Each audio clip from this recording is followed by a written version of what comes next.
Time travel movies aren't exactly rare, but it's definitely rare to find a time travel movie that actually does well in terms of the box office. Of all the science fiction movies and tropes, time travel rarely seems to bring in the money. Sure, you've got the Back to the Future trilogy, the Terminator series, Bill and Ted, and Groundhog Day, but for the most part, there's not a ton of winners. Enter The Tomorrow War, a American military science fiction action film produced by Skydance Media and Paramount Pictures, among others, starring Chris Pratt. If you have to ask who Chris Pratt is, you probably don't watch Marvel movies, but that's basically where most of his recognition stems from. Yeah, you could argue he's also in the Jurassic World movies, which did quite well, but the vast amount of people should recognize the guy from stuff like Guardians of the Galaxy. Starring alongside Chris Pratt is Yvonne Strahovski, who you might recognize from The Handmaid's Tale, Dexter, and as the voice of Miranda Lawson in Mass Effect 2 and 3, if video gaming is more of your thing than movies. Then there's also J.K. Simmons, who you could also argue is more famous than either of the two previous. The guy's lent his voice and acting talents to so many big movies, cartoons, and shows that, frankly, I would be here all day listing them off. Odds are you've watched something that he's been in, so go look at his IMDb if you need to. Anyway, The Tomorrow War is about a family man and teacher with military background, conveniently enough, who winds up drafted into a future war when time travelers from the future arrive to warn them that, as you may have guessed from the title, there's a huge war against aliens in the not-so-distant future, and they need as much help as they can get to buy time to win said war. If that premise sounds kinda similar, that means you probably watched the 2014 Tom Cruise movie Edge of Tomorrow.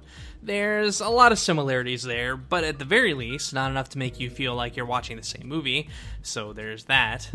Before we move on to the spoilers, there's that ever-pressing question no doubt lingering at the back of your mind. Should I watch The Tomorrow War? Not really. Odds are you're the sort of person who has Amazon Prime, which is the only place you can watch it, and even then I'm not sure I'd recommend it. The acting is decent, but the plot is fairly predictable if you've seen any time travel movie ever. Even then, if you've never seen a time travel movie, you can take a shot in the dark and probably hit your target. It's, well, a really big target. Anyway, on to the spoilers. Oh my god! Okay, it's happening!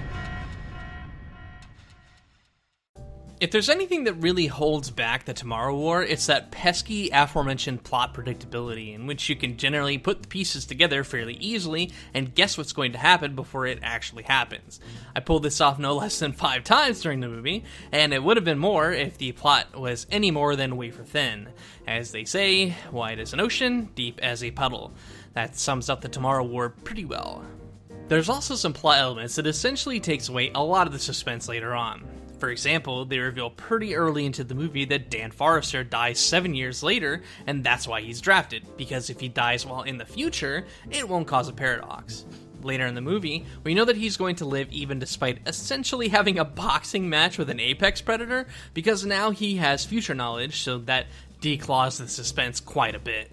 It's a little like in Back to the Future 3, where Marty changes his future because he knows a car accident will destroy his ability to play guitar. He avoids the car accident, which puts him on a path to a better future, or so we assume. In a similar fashion, when they're in the alien ship, towards the end of the movie, and they're using the toxins to destroy the white spikes, despite knowing that the females have caused a considerable amount of trouble for everyone, and this is a plot point that they drive home quite a bit, they choose not to inject the female first and instead inject the males. At that point, the female escapes and causes a huge problem for the characters, nearly jeopardizing their mission. It just perplexes me that these guys leave anything to chance knowing what they know. Also, the females causing the men tons of trouble. What an allegory for real life, right fellas? All kidding aside, while the acting may be decent, I had a hard time empathizing with the characters. Looking past Chris Pratt and J.K. Simmons' likability as actors, the characters they portray and how they portray them gives me little reason to root for them or go out of my way to care for them. Dan and his father James, portrayed by J.K. Simmons, have a poor relationship, but James redeems himself and the two bond during their Russian alien hunt. Heartwarming, I guess, but I'm just not that invested. Dan also meets the older version of the little girl he left behind, but Muri, as a little girl, was somewhat quirky and tropey, and her older version is seriously jaded because of the events that version of Dan never even got to experience. Yet she takes it out on him the whole movie and doesn't really have an epiphany until she's basically ready to die, even after the revelation that the only reason Dan is there is because she can rely on him to take the toxin back to the past and stop the war before it even starts.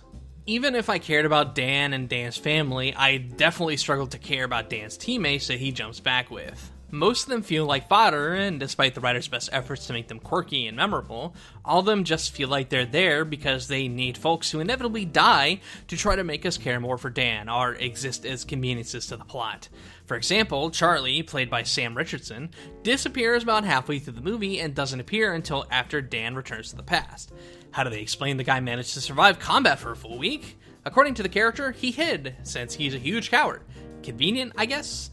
It sure doesn't make me like or care about the character, but I suppose they can't all be winners. Then the funniest part is that Dan later on at the glacier chooses to leave the man, infamous for his cowardice, behind with his father to protect the entrance of the alien ship. There's some manner of redemption there for the character, but man, I just could not bring myself to care about it. Frankly, if not for the actors portraying their roles well and the solid CGI, this movie would have absolutely no meat to it, but we're still talking about a skinny cow's worth of meat, so there's not much to it, as you can probably imagine by now. But man, I always love it when streaming platforms release shrug-worthy movies and then brag about how it's the most viewed movie, when you know that's only because people have nothing else to watch and not based on the movie's actual merits, but I digress. It's worth noting that the movie was developed by other production companies and Amazon purchased it from them because COVID restrictions kept pushing back the theater release dates on the movie on several occasions. They call it an Amazon Prime original, but Amazon had no real hand in making the movie and essentially bought it to put it exclusively on their streaming platform. I guess it worked out okay for them, but I can't imagine it drove up Amazon Prime subscriptions or anything. No one I've talked to that doesn't have Prime has said anything about it, which I understand is anecdotal, but this movie is no Godzilla vs. Kong, so I'm betting the increase, if any, was negligible. Anyway, thanks for hanging out with me today. If you want more chunky beef, subscribe here or check out our social media, links in the description below. Thanks for watching.